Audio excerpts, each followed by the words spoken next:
Chapter 4 Transmutation. Midway between the hell of passion and the heaven of peace is the purgatory of transmutation, not a speculative purgatory beyond the grave, but a real purgatory in the human heart. In its separating and purifying fire, the base metal of error is sifted away, and only the clarified gold of truth remains. When temptation has culminated in sorrow and deep perplexity, then the tempted one, strenuously striving for deliverance, finds that his moral servitude is entirely from himself. Instead of fighting against outer circumstances, he must alter inner conditions. The fight against outer things is necessary at the start. It is the only course which can be adopted at first, because of the prevailing ignorance of mental causation, but it never, of itself, brings about emancipation. What it does bring about is the knowledge of the mental cause of temptation.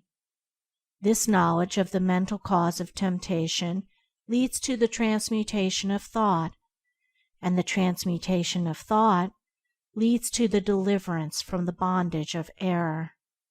The preliminary fighting is a necessary stage in spiritual development, just as the crying and kicking of a helpless babe is necessary to its growth.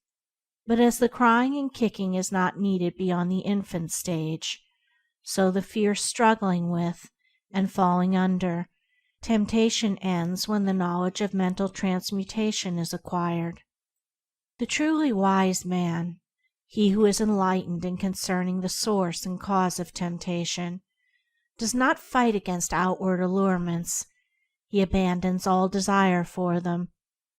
Thus they cease to be allurements, and the power of temptation is destroyed at its source. But this abandonment of unholy desire is not the final process. It is the beginning of a regenerative and transforming power, which, when patiently employed, leads to the clear and cloudless heights of spiritual enlightenment. Spiritual transmutation consists of an entire reversal of the ordinary self-seeking attitude of the mind toward people and things, and this reversal brings about an entirely new set of experiences. Thus the desire for a certain pleasure is abandoned, cut off at its source, and not allowed to have any place in the consciousness. But the mental force which that desire represented is not annihilated. It is transferred to a higher region of thought, transmuted into a purer form of energy. The law of conservation of energy prevails universally in the mind as it does in matter, and the force shut off in lower directions is liberated in higher realms of spiritual activity. Along the saintly way toward the divine life, the midway region of transmutation is the country of sacrifice, the plain of renunciation. Old passions, old ambitions and thoughts are cast away and abandoned, but only to reappear in some more beautiful, more permanent, more eternally satisfying form. Valuable jewels, long guarded and cherished, when thrown tearfully in the melting pot, are remolded into new and more perfect adornments.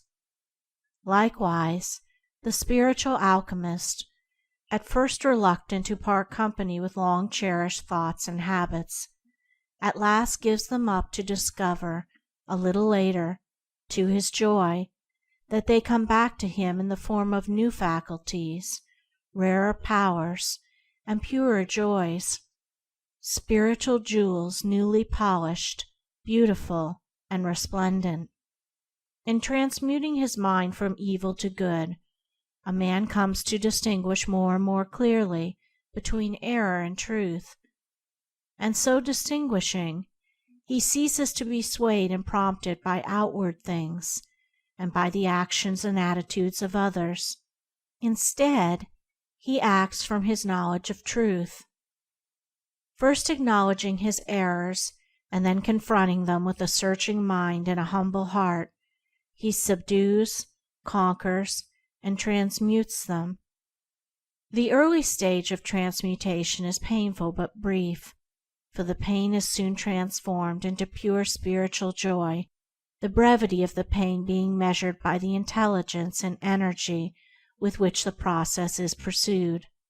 While a man thinks that the cause of his pain is the attitude of others, he will not pass through it.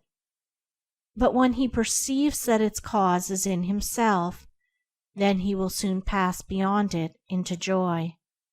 The unenlightened man allows himself to be disturbed, wounded, and overthrown by what he regards as the wrong attitude of others towards him.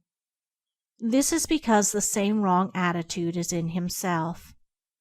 He indeed doles out to them, in return, the same actions, regarding as right in himself that which is wrong in others. Slander is given for slander, hatred for hatred, anger for anger. This is the action and reaction of evil. It is the clash of selfishness with selfishness. It is only the self, or selfish elements, within a man that can be aroused by the evil in another. The truth, or divine characteristics in a man, cannot be approached by that evil, much less can be disturbed and overthrown by it. It is the conversion or complete reversal of this self or selfishness into truth that constitutes transmutation.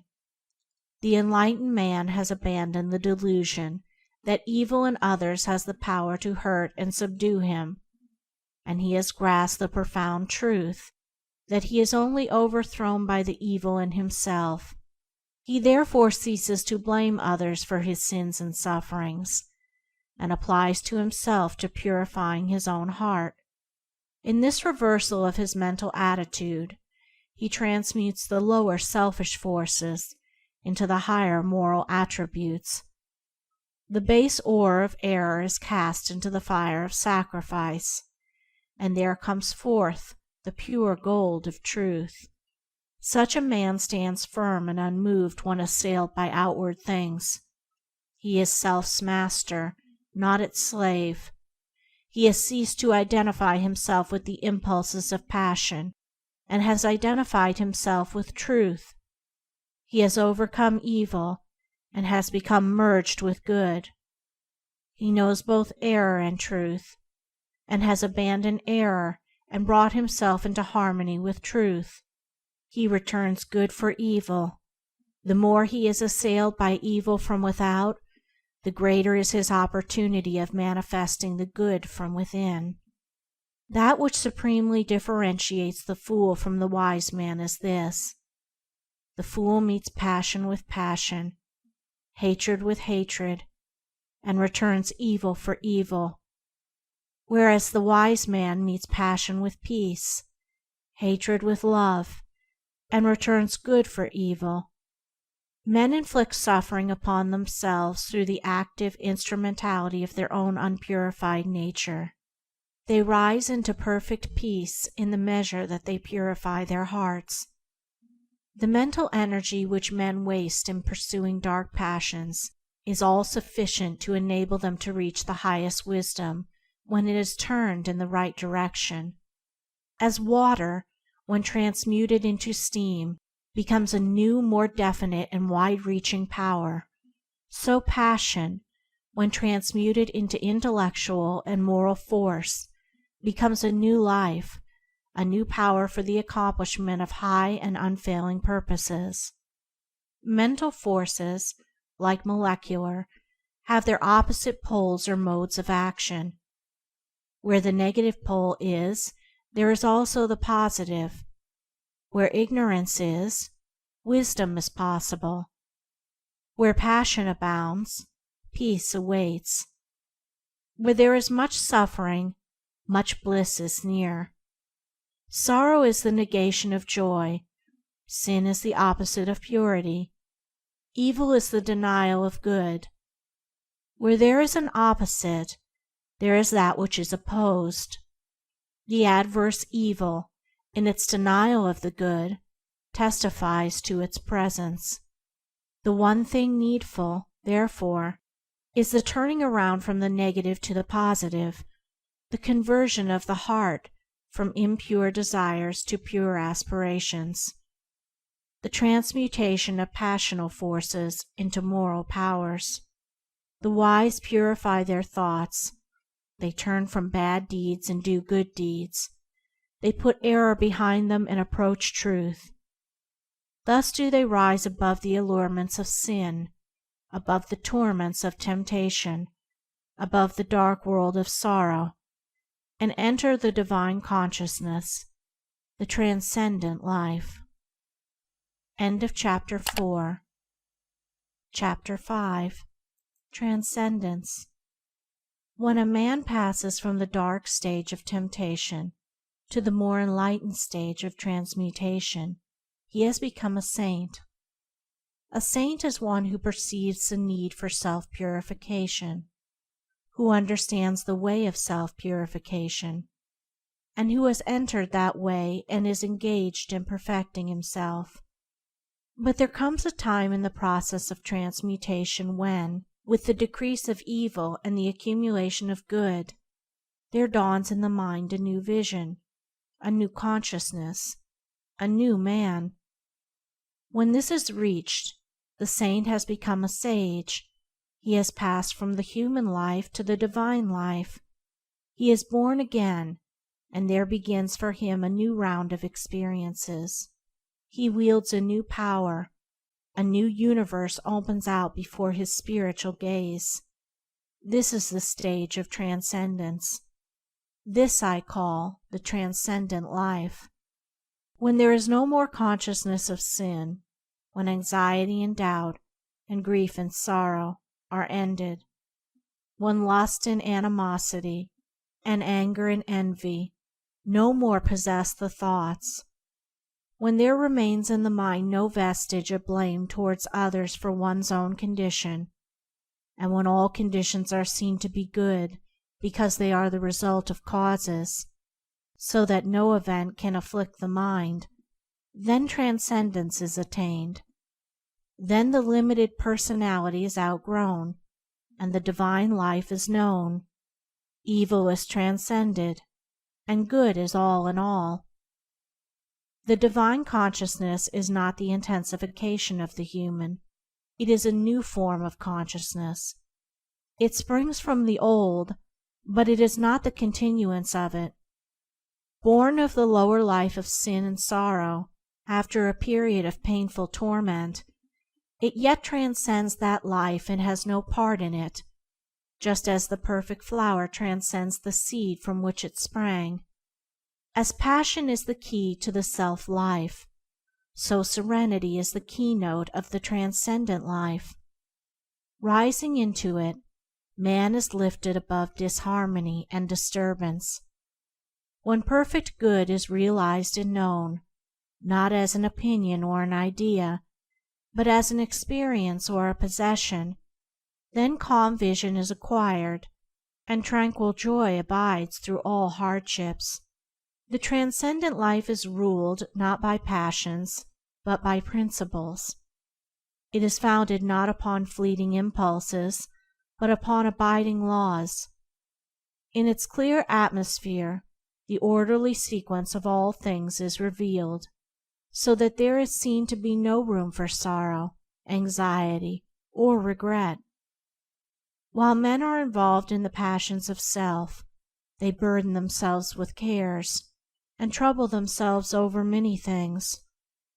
Above all else, they trouble over their own little, burdened, pain-stricken personality, being anxious for its fleeting pleasure, for its protection and preservation, and for its eternal safety and continuance. Now in the life that is wise and good, all this is transcended. Personal interests are replaced by universal purposes, and all cares, troubles, and anxieties concerning the pleasure and fate of the personality are dispelled like the feverish dreams of a night. Passion is blind and ignorant. It sees and knows only of its own gratification. Self recognizes no law. Its object is to get and to enjoy. The getting is a graduated scale varying from sensual greed, through many subtle vanities, up to the desire for a personal heaven or personal immortality. But it is self still.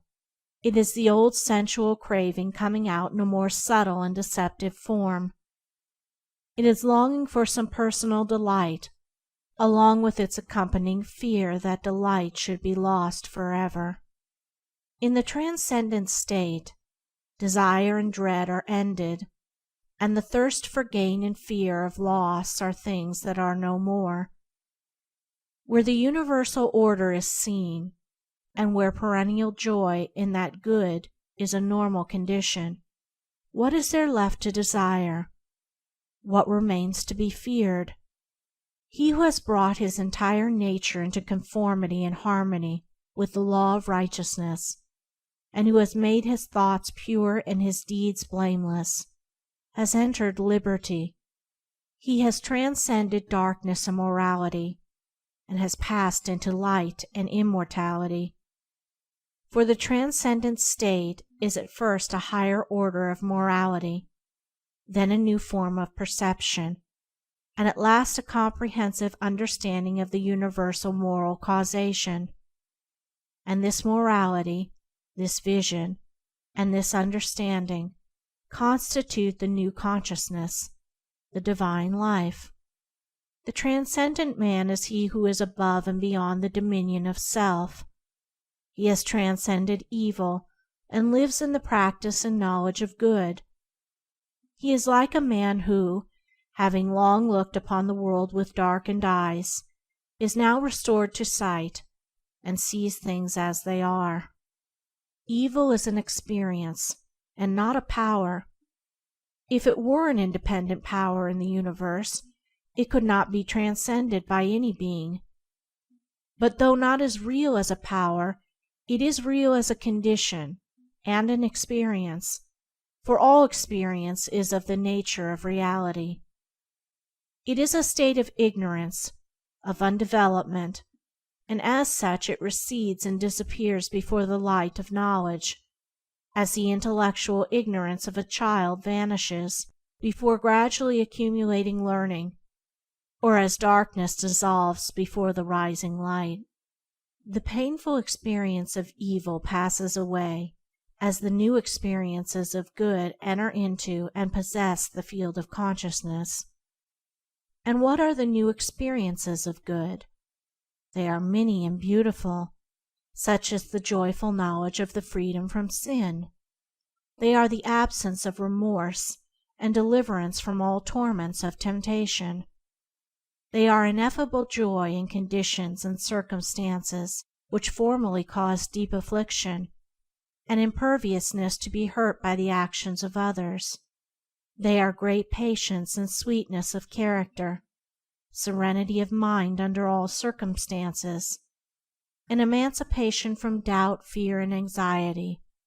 They are freedom from all dislike, envy, and animosity, with the power to feel and act kindly toward others, those who see fit to constitute themselves as one's enemies or opponents. They are the divine power to give blessings for curses, and to return good for evil, a deep knowledge of the human heart, with a perception of its fundamental goodness, an insight into the law of moral causation and the mental evolution of beings, with a prophetic foresight of the sublime good that awaits humanity. Above all, they are a glad rejoicing in the limitation and impotency of evil, and in the eternal supremacy and power of good. All these, and the calm, strong, far-reaching life that these imply and contain, are the rich experiences of the transcendent man, along with all the new and varied resources, the vast powers, the quickened abilities, and enlarged capacities that spring to life in the new consciousness. Transcendence is surpassing virtue. Evil and good cannot dwell together. Evil must be abandoned, left behind, and transcended before good is grasped and known. When good is practiced and fully comprehended, then all the afflictions of the mind are at an end. For that which is accompanied with pain and sorrow in the consciousness of evil is not so accompanied in the consciousness of good. Whatsoever happens to the good man cannot cause him perplexity or sorrow, for he knows its cause and issue, knows the good which is ordained to accomplish in himself, and so his mind remains happy and serene. Though the body of the good man may be bound, his mind is free. Though it may be wounded and in pain, joy and peace abide within his heart. A spiritual teacher had a pupil who was apt and earnest. After several years of learning and practice, the pupil one day offered a question for discussion which his master could not answer. After days of deep meditation, the master said to his pupil, "I cannot answer the question which you have asked. Have you any solution to offer?" Whereupon the pupil formulated a reply to the question which he had propounded. The master then said to him, "You have answered that which I could not, and henceforth neither I nor any man can instruct you, for now you are indeed instructed by truth. You have soared, like the kingly eagle, where no man can follow. Your work is now to instruct others. You are no longer the pupil. You have become the master." In looking back on the self-life which he had transcended, the divinely enlightened man sees all the afflictions of that life as though his schoolmasters were teaching and leading him upward. And in the measure that he penetrated their meaning and lifted himself above them, they departed from him. Their mission to teach him having ended, they left him the triumphant master of the field.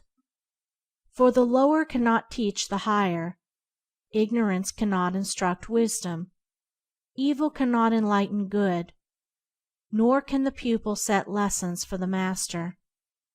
That which is transcended cannot reach up to that which transcends. Evil can only teach in its own sphere, where it is regarded as master. In the sphere of good it has no place and no authority. The strong traveler on the highway of truth knows no such thing as resignation to evil. He only knows obedience to good. He who submits to evil, saying, "Sin cannot be overcome, and evil must be borne," thereby acknowledges that evil is his master. It is not his master to instruct him, but to bind and oppress him. The lover of good cannot be a lover of evil, nor can he, for one moment, admit its ascendancy. He elevates and glorifies good, not evil. He loves light, not darkness. When a man makes truth his master, he abandons error. As he transcends error, he becomes more like his master, until at last he becomes one with truth, teaching it, as a master, by his actions, and reflecting it in his life. Transcendence is not an abnormal condition. It belongs to the orderly process of evolution. Though as yet few have reached it, all will come into it in the course of the ages. And he who ascends into it sins no more, sorrows no more, and is no more troubled. Good are his thoughts, good are his actions, and good is the tranquil tenor of his way. He has conquered self, and has submitted to truth. He has mastered evil, and has comprehended good. Henceforth, neither men nor books can instruct him, for he is instructed by the Supreme Good, the Spirit of Truth. End of Chapter 5. Chapter 6. Beatitude. When divine good is practiced, life is bliss. Bliss is the normal condition of the good man. Those outer assaults, harassments, and persecutions which bring about such suffering to others only serve to heighten his happiness, for they cause the deep fountain of good within him to well up to greater abundance. To have transcended virtue is to enjoy transcendent happiness. The beatific blessedness, which Jesus holds out, is promised to those having the heavenly virtues, to the merciful, the pure in heart, the peacemakers, and so on. The higher virtue does not merely and only lead to happiness, it is happiness. It is impossible for a man of transcendent virtue to be unhappy. The cause of unhappiness must be sought and found in the self-loving elements, and not in the self-sacrificing qualities. A man may have virtue and be unhappy, but not so if he has divine virtue. Human virtue is mingled with self, and therefore with sorrow, but from divine virtue every taint of self has been purged away, and with it every vestige of misery. One comparison will suffice to illustrate this. A man may have the courage of a lion in attack and self-defense, such courage being a human virtue, but he will not thereby be rendered supremely happy. However, he whose courage is that of the divine kind, which enables him to transcend both attack and defense, and to remain mild, serene, and lovable under attack, such a man will thereby be rendered supremely happy. Moreover, his assailant will be rendered more happy, in that a more powerful good will overcome and cast out the fierce and unhappy evil of the other. The acquisition of human virtue is a great step towards truth, but the divine way transcends it. Truth lies upward and beyond. Doing good in order to gain a personal heaven or personal immortality is human virtue, but it is not unmixed with self, and not emancipated from sorrow. In the transcendent virtues all is good, and good is all, and there is no personal or ulterior aim. Human virtue is imperfect, it is mixed with the baser, selfish elements, and needs to be transmuted. Divine virtue is unblemished and pure, it is complete and perfect in itself. And what are the transcendent virtues that embody all happiness and joy? They are impartiality, the seeing so deeply into the human heart and into human actions that it becomes impossible to take sides with one man or one party against the other, and therefore the power to be perfectly just. Unlimited kindness towards all men, women, and all creatures, whether enemies or friends. Perfect patience, at all times, in all circumstances, and under the severest trials. Profound humility, the total surrender of self, the judging of one's own actions as though they were the actions of another. Stainless purity of mind and deed, freedom from all evil thoughts and impure imaginings. Unbroken calmness of mind, even in the midst of outward strife, or surrounded by the turmoil of many hardships and difficulties. Abiding goodness, of heart, impervious to evil, returning good for evil. Compassion, deep pity for all creatures and beings in their sufferings, shielding the weak and helpless, and protecting, out of pity, even one's enemies from injury and slander. Abounding love, towards all living things, rejoicing with the happy and successful, and sympathizing with the sorrowing and defeated. Perfect peace, toward all things, being at peace with all the world, a profound reconciliation to the divine order of the universe. Such are the virtues that transcend both vice and virtue. They include all that virtue embodies, while going beyond it into divine truth. They are the fruits of innumerable efforts to achieve the glorious gifts of him that overcomes. They constitute the 10-jeweled crown prepared for the calm brow of him who has conquered himself. With these majestic virtues is the mind of the sage adorned. By them he is eternally shielded from sin and sorrow, from harm and hurt, from trouble and turmoil. In them he abides in happiness, a blessedness, a bliss, so pure and tranquil, so deep and high, so far transcending all the fleeting excitements of self as to be unknown and incomprehensible to the self-seeking consciousness. The sage has conquered passion and has come to lasting peace. As the mighty mountain remains unmoved by the turbulent ocean that beats at its base, so the mind of the sage, towering in lofty virtue, remains unshaken by the tempests of passion which beat unceasingly upon the shores of life. Good and wise, he is evermore happy and serene.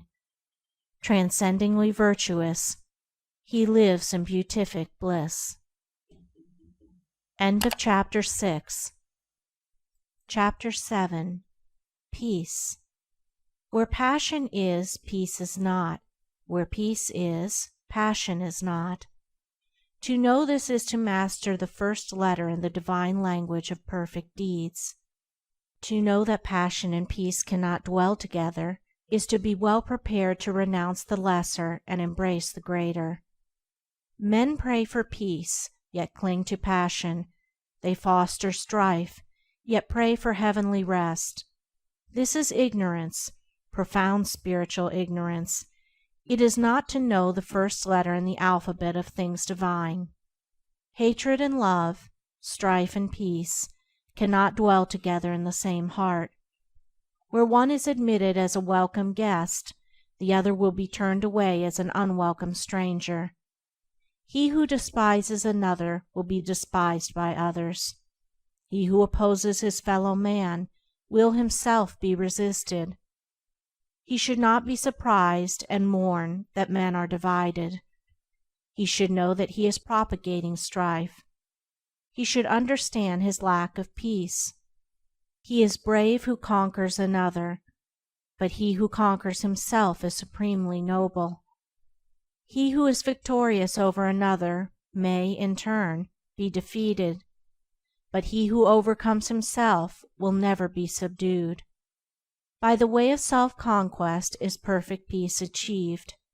Man cannot understand it, cannot approach it, until he sees the supreme necessity of turning away from the fierce fighting of all things without, and entering the noble warfare against evils within. He who has realized that the enemy of the world is within and not without, that his ungoverned thoughts are the source of confusion and strife, that his own unchastened desires are the violators of his peace, and of the peace of the world, such a man is already on the saintly way. If a man has conquered lust and anger, hatred and pride, selfishness and greed, he has conquered the world. He has slain the enemies of peace, and peace remains with him. Peace does not fight, it is not partisan, it has no blatant voice. The triumph of peace is an unassailable silence. He who is overcome by force is not thereby overcome in his heart. He may be a greater enemy than before, but he who is overcome by the spirit of peace is thereby changed at heart. He that was an enemy has become a friend. Force and strife work upon the passions and fears, but love and peace reach and reform the heart. The pure-hearted and wise have peace in their hearts. It enters into their actions. They apply it in their lives. It is more powerful than strife. It conquers where force would fail. Its wings shield the righteous. Under its protection, the harmless are not harmed. It affords a secure shelter from the heat of selfish struggle. It is the refuge for the defeated, a tent for the lost, and a temple for the pure. Where peace is practiced and possessed and known, then sin and remorse, grasping and disappointment, craving and temptation, desiring and grieving, All the turbulence and torment of the mind are left behind in the dark sphere of the self to which they belong, and beyond which they cannot go. Beyond where these dark shadows move, the radiant plains of divine Beatitude bask in eternal light, and to these the traveler on the high and holy way comes in due time. From the blinding swamps of passion, through the thorny forests of many vanities, across the arid deserts of doubt and despair, he travels on, not turning back nor straying from his course. He ever moves toward his sublime destination, until at last he comes, a humble and lowly, yet strong and radiant conqueror, to the beautiful City of Peace. End of chapter 7.